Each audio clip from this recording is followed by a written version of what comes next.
నల్గొండ జిల్లా మిర్యాలగూడలో ఒక దారుణం చోటు చేసుకుంది. ప్రేమ పేరుతో నమ్మించి యువతిని చంపాడు ఒక దుర్మార్గుడు.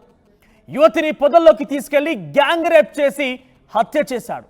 నిందితుడు అతని బావ రేప్ చేసి చంపగా ఎవరు అటువైపుగా రాకుండా కాపలగా ఉంది ఆ నిందితుడి తల్లి. ఇక్కడ మీరు గమనించాలి, ఆ నిందితుడి తల్లే ఆ నిందితుడికి కాపలగా ఉంటూ ఆ అమ్మాయిని చంపేందుకు ప్రోత్సహించింది. యువతికి ఉరివేసి ఆత్మహత్యగా చిత్రీకరించారు నిందితులు. పెళ్లి చేసుకోమని ఒత్తిడి చేయడంతో స్కెచ్ వేసి హత్య చేశారు. యువతి మైనర్గా ఉన్నప్పుడే పుట్టలగడ్డ తండాకు చెందినటువంటి రూపావత్ నాగునాయక్ పరిచయం అయ్యాడు. మైనర్గా ఉన్నప్పుడే యువతిని గర్భవతిని చేశాడు నాగునాయక్. పెళ్లికి ఒప్పుకోకపోవడంతో గతంలోనే పోలీసులకు ఆ యువతి ఫిర్యాదు కూడా చేసింది. దీంతో నిందితుడు నాగునాయక్ పై పోక్సో చట్టం కింద కేసు నమోదు చేశారు ప్రస్తుతం పోలీసులు.